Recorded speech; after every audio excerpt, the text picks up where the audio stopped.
C'est mon rituel le week-end, boire mon thé sur la terrasse de l'appartement. J'ai enfin mis l'argent et l'énergie nécessaires dans l'aménagement de cet espace qui était à l'image de mon moral, morne. Et voilà, c'est posté, une de plus. Depuis quelques mois, j'ai pris l'habitude de poster les photos que je fais avec Martha. On se fait environ une sortie par semaine, soit en ville, soit au parc, soit en forêt. On découvre, on se balade, on discute et on s'échange nos meilleurs conseils de photographe. C'est d'ailleurs une jolie photo de mon ami que je poste sur Instagram à l'instant.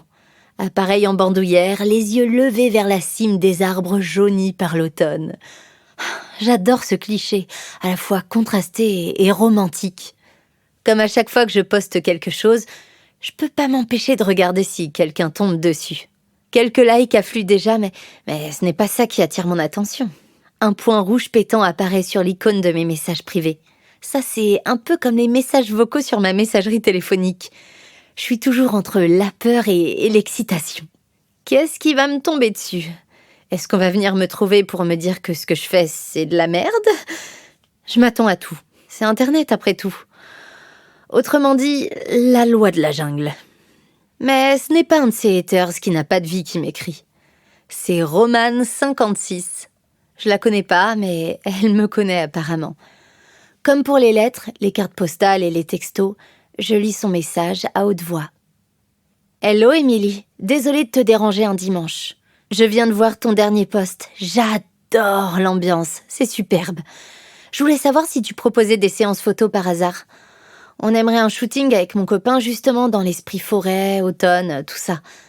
Comme on n'habite pas très loin l'une de l'autre, je crois, ça pourrait peut-être se faire. Si tu fais bien ce genre de choses, quels sont tes tarifs ? » Mais c'est hallucinant! J'ai envie de sauter partout, mais je suis trop paralysée par le stress qui est en train de m'envahir le corps. Je crois que je transpire même sous les bras. Je vais être toute moite et un instant, je me vois me liquéfier sur le banc d'extérieur sans que personne ne s'en rende compte. Moi ? Photographe professionnel ? Mais n'importe quoi! Mais je peux pas faire ça, pour qui je me prends ? Mais comment elle peut croire ça, mais... Pourquoi pas, après tout ? Amy, si t'étais pas un peu douée, cette Romane56 ne t'aurait pas écrit.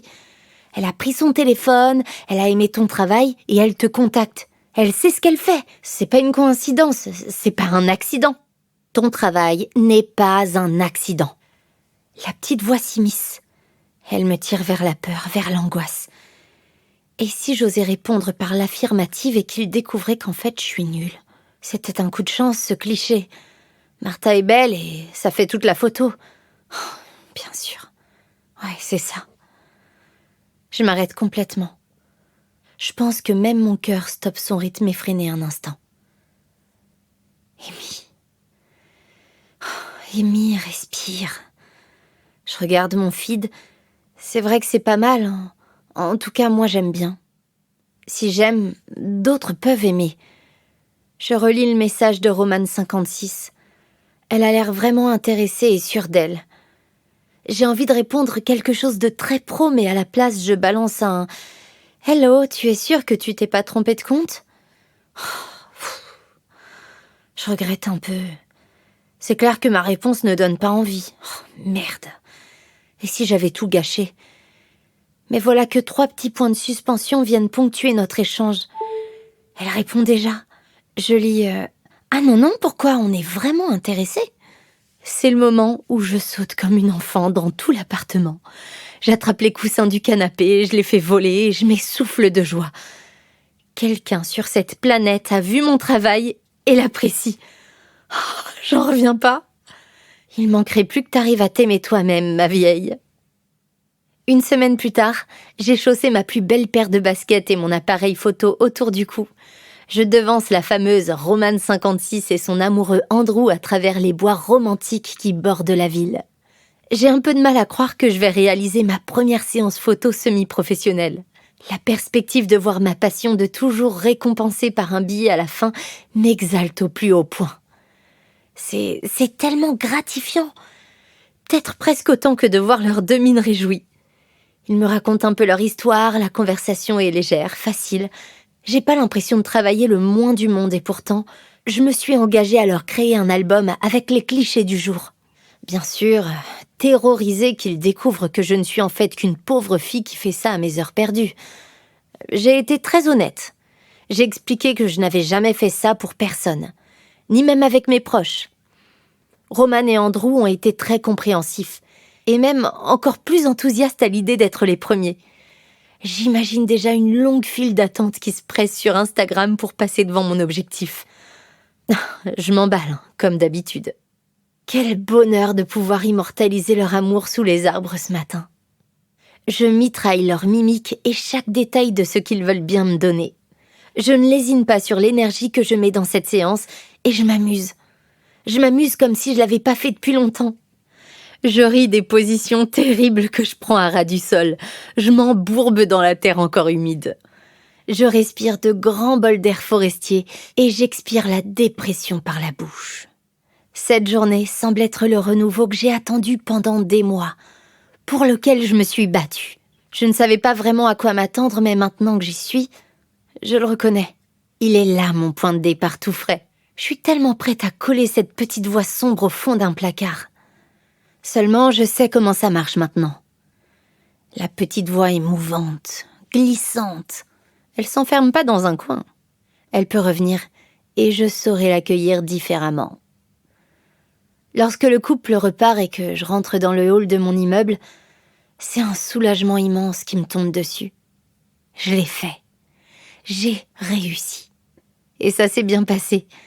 J'en suis capable. Je suis fiable. Ils ont pu compter sur moi.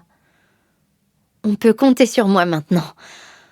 Oh, j'ai presque envie d'envoyer un texto à ma psy pour lui raconter, mais ça ferait peut-être trop. J'ose pas. Oh, quand je vais lui dire tout ça la semaine prochaine, elle va halluciner. Moi qui ne sortais plus de chez moi que pour subir le monde extérieur il y a de ça quelques mois. Je pousse la porte de l'appartement et le bouquet de fleurs qui trône sur la table du salon me saute aux yeux. Sur le canapé, Robin m'attend, la manette de console de jeu dans la main. Il lâche tout pour m'enlacer et je me pends à son cou. Je le serre contre moi comme pour lui dire « Merci, je t'aime, reste encore. » Pardon. Un peu tout ça, je crois. On cuisine ensemble, ça n'arrivait plus jamais. Pas pour les autres, non. Pour nous, juste nous deux. Je le regarde croquer dans sa faritas en riant.